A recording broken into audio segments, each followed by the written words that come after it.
Quarantine's been difficult for everyone, including the music industry. Now, I'm not talking about the people who are going to be selling records no matter what, because I'm pretty sure they'll be fine. I'm talking more about the people who really rely on tour and merch sales to make a living.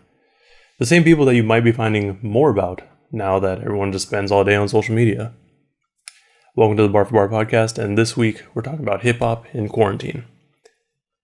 First things first, a lot of these things that I'm talking about could definitely be applied to other genres in the music industry. However, I'm not too familiar with the other genres, so I can't really speak to them. Anyways, so obviously the more popular artists are still going to see a drop in revenue, and a pretty significant one at that, because, for example, look at Drake. His tour, his concert tickets are minimum of $100 most of the time. So, when he sells out stadiums, that adds up. But I think they're in a better position in general. The concern here is more for the majority of the artists, I feel, who aren't in that position.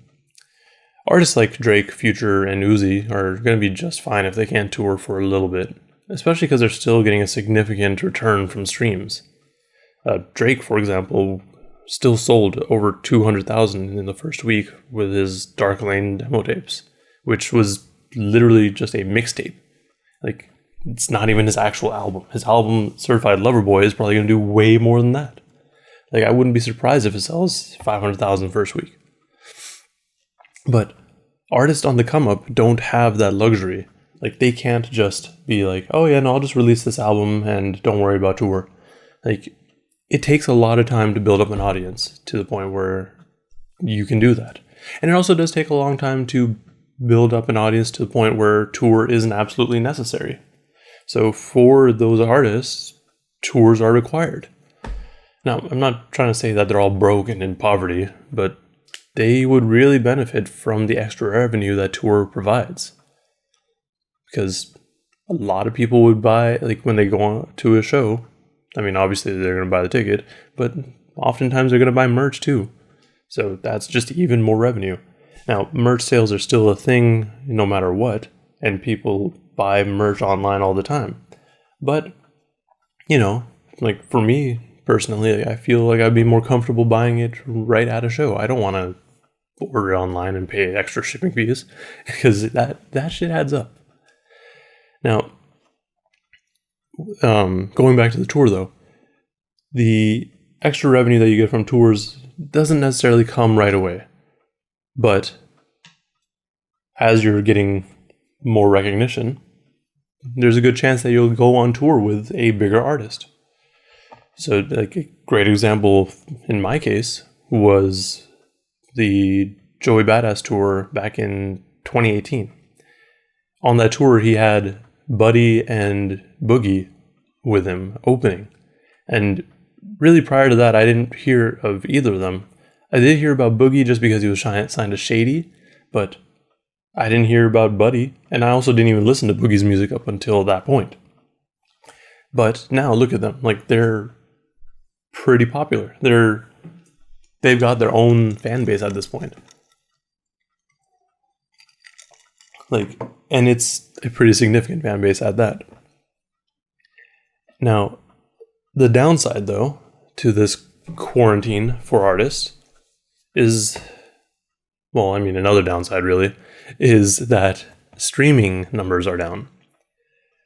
This has been reported a couple of times, and I don't think it's been a significant amount yet.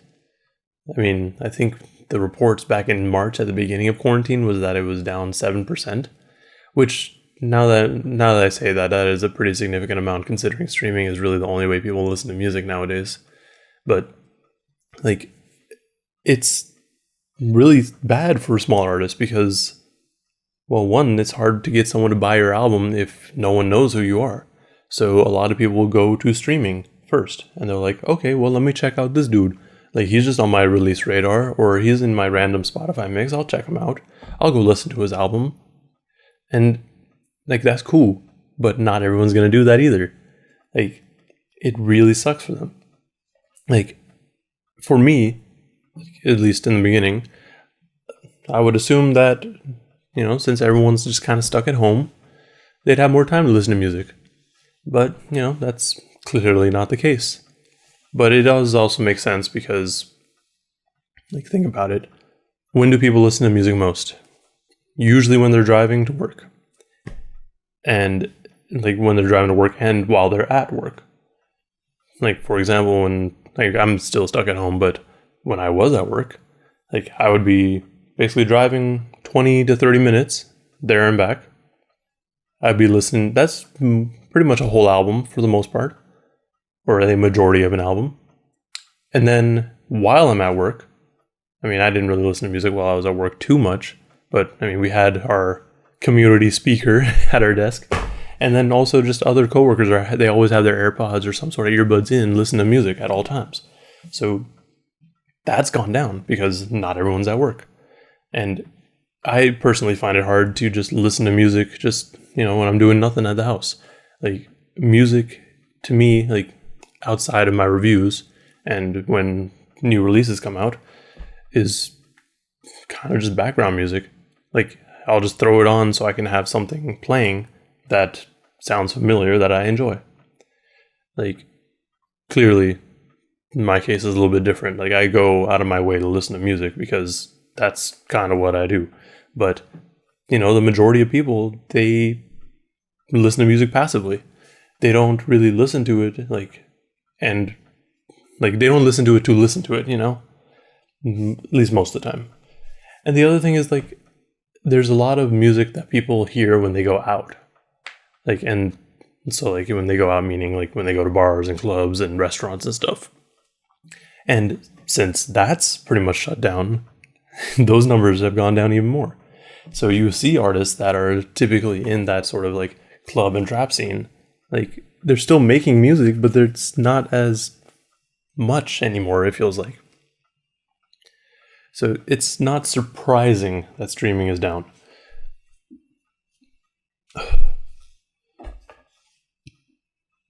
And as far as listening to music when you're at work, I guess that can still carry on if you're working from home.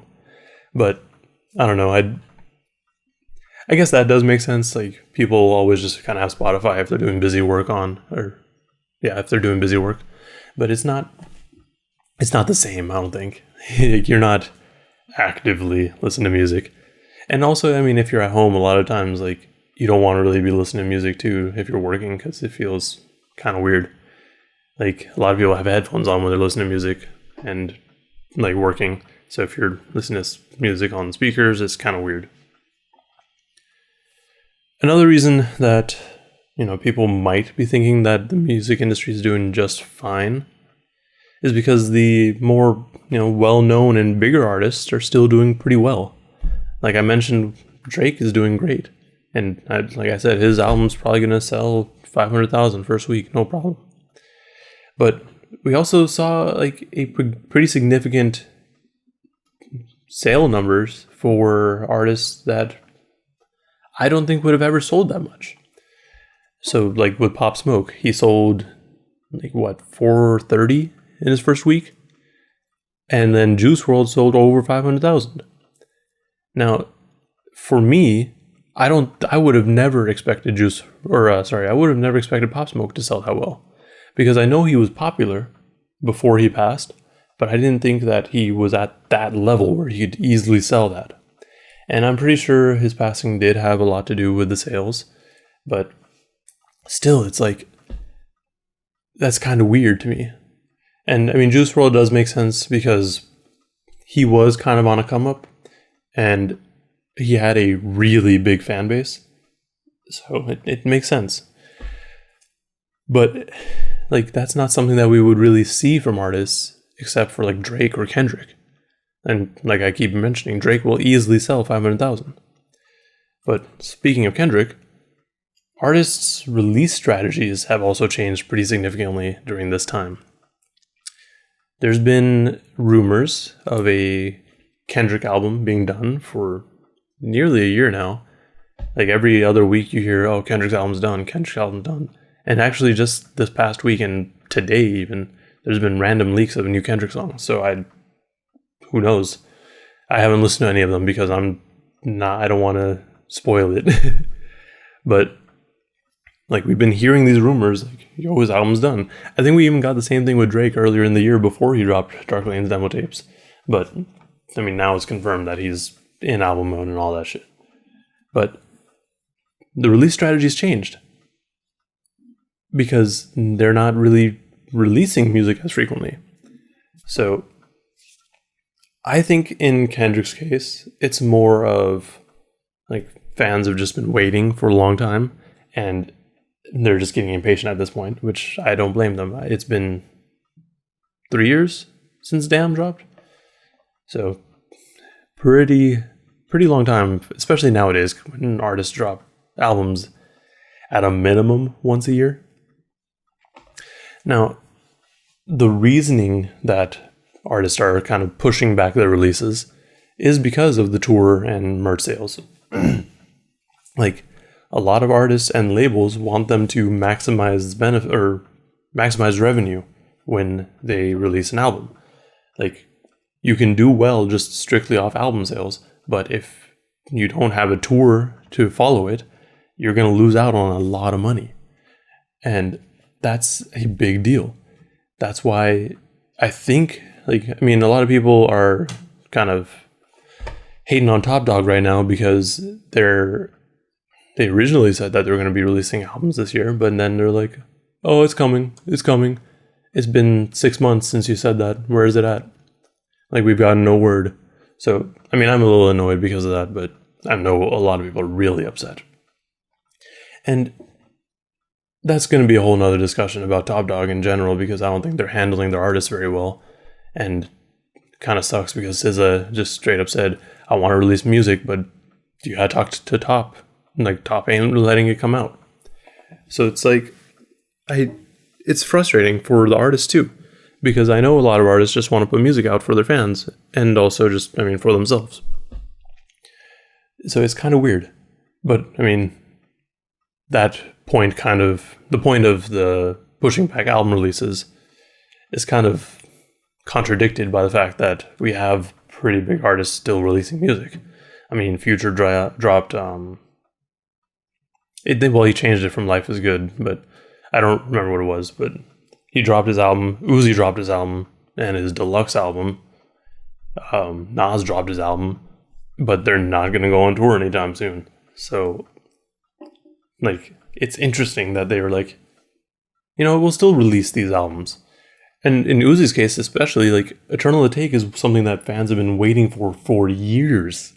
So, for him to not go on tour, like, with this album is really just, like, he's probably losing a lot of money on that. And it's, I mean, I guess he's okay with it because he still dropped the album. I don't know. It's a really interesting sort of situation to be in because, one, you have to kind of weigh the benefits there. Like, is it really going to benefit me to push back my album a year just so I can go on tour with it? Or can I just release my album now and then just go on tour later? Like, a year later. Like, people are still going to want to see this person on tour.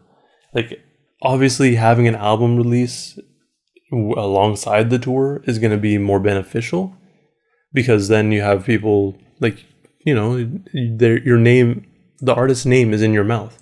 Like, you're going to know of the artist and you're going to be talking about the artist because their album just came out. And then you're like, oh, damn, they're going on tour? I gotta go. But, like, now you don't have that because clearly there's no tours. Unless you're one of those weird dudes that go into the Midwest because people don't care out there. That's a whole nother thing.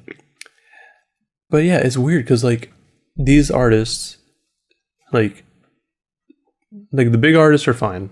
Like, I think, like, they obviously are losing a lot of money by not being able to go on tour, but they already got money. So I don't know that it's a huge deal to them specifically. But to the smaller artists, like I mentioned, they need tour. Like, they can't really push back their releases because they can't go on tour. Like, I mean, in my mind, what would be a great idea would be for these smaller artists to be dropping music that isn't necessarily their album. Like, release Lucy's, release a mixtape, do something. Because that kind of follows the trend of this deluxe album thing. Like, if you're constantly releasing some sort of music, people are going to be talking about you. And I mean, don't overdo it, because then you'll just kind of fade into obscurity and no one really cares anymore. Because there's just so much out there. Like, to me, that's one of the reasons I don't listen to Currency very often, because he just has so much music out there. Like, I don't even, like, I'll listen to his newer stuff, but, like, I don't even know where to start with older stuff sometimes. Like, and that can be a negative. So I think, in my mind, it's best for artists to kind of go the Guapdad 4000 route, actually. Like, Guapdad, in particular, ever since quarantine started, he's been doing Rona raps every week, or nearly every week, which is basically just a collaborative freestyle sort of thing. So he'll it'll be over a pretty well-known beat oftentimes, and it'll just be with one of his friends, really. And, it's not really meant to be anything serious. It's really just for fun. And oftentimes they are pretty solid, not gonna lie. But on top of that, like, he's having fun with it. And I don't know if you follow Guapdad on Twitter or Instagram, but he's always communicating with people and he's always having fun. But on top of these Rona raps, he's also been pretty much releasing singles throughout quarantine. And each of these singles are still, like, collected into a sort of, like, EP or compilation album. And I think the first one's called Platinum Falcon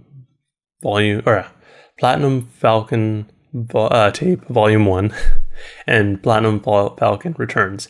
I don't know why I can't say that. But, like, he's been doing this. And these are high quality songs, I feel. Like, these are songs that he could have very well just been like, I'm gonna hold on to this and put them out when my album comes out. But we have them now. Like, especially, like, for example, the song that he did with Denzel Curry, Little Scammer That Could, that was like such a high quality production, because there was a video for it too.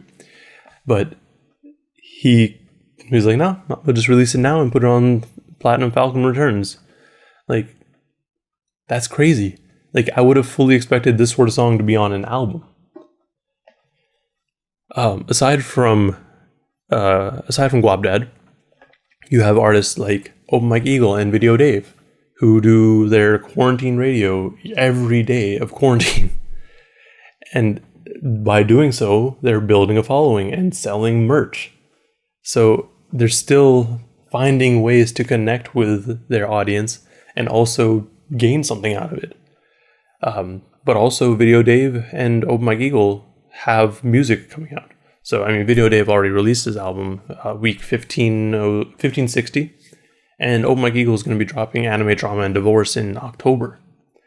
But these are just a couple of examples of artists who are still, doing stuff during this quarantine time.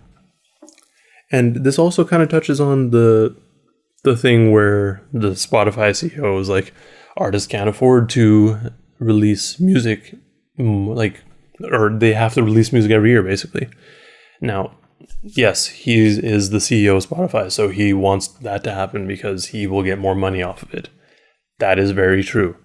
But it is also, like, what he's saying is very true. Like, artists can't really afford to wait that long to release music. Now, if you've dropped an album last year, I think you're okay. This year, we'll just pretend doesn't exist. But if you haven't released music in the last year, like, it's gonna be difficult for you to really sustain yourself. Like, this is the year that a lot of people expected major releases. Like, this is the year that we expected everyone from TDE to drop something. We obviously already expected a Drake album. Like, we still expect J. Cole's album, and I think that's still coming, but we'll see, I guess. It's probably going to come out I feel like it's going to come out in November. That seems like an appropriate time for it to come out. But Like, these are releases that we have been expecting. And these artists that I mentioned can't really, I mean, they can afford to wait, but it's like, you know, this whole quarantine thing has got everyone all fucked up. So they don't know what's happening. They don't know what's going on in the world. So they want something that is familiar to them, something that makes them feel better about what's happening. So having these artists release music is going to put them in a slightly better place, I feel. Maybe. Because, like, you know, people have fond memories of Drake albums. They have fond memories of Kendrick and J. Cole. So, you know, just kind of adding to that, I feel, would help a lot of people. I don't think that's something that many people are really considering when releasing music. I mean, obviously, artists are like, oh, no, I want my fans to be happy. I want this music for my fans. But, you know, I don't know how many times they're like, you know, really think about it. I mean, unless they hear from the fans specifically that, oh, your music got me through so much. Like, I mean, that obviously is a thing too. Like, people really, like, connect with certain music. But anyways, I feel like for the smaller guys, they should really go for the trend of Guapdad and Open Mike Eagle. Because, like the Spotify dude said, they can't really afford to have larger gaps in releases. And that also goes back into the deluxe album. Like, people are releasing deluxe albums so that you can keep their name in their mouth. And that's the same reason that you have artists releasing nearly every year. This, again, I feel like the artists that I mentioned, like the bigger ones, they can afford to wait. Like, they can definitely go more than a year without releasing something. But it definitely would benefit them to release every year. This is more for the smaller artists who don't have as big of a following. They, you know, they need to gain a following in some way. And by releasing music, that is a great way to do it. Obviously, don't bombard them with hundreds of mixtapes, because that gets very overwhelming very quickly. Like, you know, I mean, again, going back to Guapdad, I really like how he's doing it. He'll release a single every week, and then if you miss a single, you can always just listen to the collection that he put together at the end of this season, I guess. Maybe that's what he's doing. He might be doing it in seasons. That'd be cool. But this also kind of follows like the trend that Strange Music and Denzel Curry started, where they're doing EPs and then eventually releasing an album. Strange Music is a whole other thing right now. I don't want to talk about them yet. But anyways, I'm not in the music industry, so I don't know the intricacies and the ins and outs of it. So I could just be saying bullshit and it doesn't really make sense. I'm just speaking from my understanding and what I think would make sense. Clearly, if you are an artist, you probably have a better idea of what's going on and what would actually work for you. But these are just my thoughts. But yeah, in conclusion, quarantine's been very difficult for everyone. So you have smaller artists who pretty much have to release music so that they can get some sort of revenue because they can't go on tour. And they're also releasing more merch because they can't really go on tour to sell merch. So they're really trying to supplement their income. And then you have the big artists who are really just going to do good no matter what and are still pushing back their releases because they want more money out of it. I think that part is a little bit trickier to figure out, if it's the artists themselves saying that, or if it's the labels, or if there's their management, because there's a whole lot of people who get paid off of this. But yeah, I don't know. These are just my thoughts. Like, quarantine rap has been interesting. And just another completely random thing that I forgot to mention earlier. Like, people in this time, like, going back to the trap music and club bangers, like, artists who typically do that sort of music are kind of experimenting more. I know I mentioned before with that Lil Baby track, And I don't remember the name of it now, but that one was something I would never expect from Lil Baby. And I appreciate that because it's like, yo, you're trying new things in this time. Because, well, one, it was an important song during what was happening because the George Floyd protests had just started. But it's an example of him being able to do something that's atypical from what he normally does. And that's really impressive to me. And then that's the other thing, like, I feel like we're getting more into that, like, lyrical rap sort of thing again, where artists are spending a little bit more time on their craft and kind of, really, really finding what they can really do with their skills. I think I had tweeted out before, like, I can't wait to see what comes out of this quarantine in terms of hip hop, because I feel like a lot of people are taking advantage of this time because, well, they don't have to go on tour. So they're like, well, let me focus on my craft. Let me see what I can do during this time. So, we'll see. Maybe we'll find greatness. Maybe it'll just be the same as it's always been. With that said, please comment below if you have thoughts on this whole quarantine music thing. It's interesting. Things are weird now. Anyways, also like and subscribe if you want to see more podcasts where I just ramble about music. And thank you for watching. Thank you for listening. And please stay safe out there.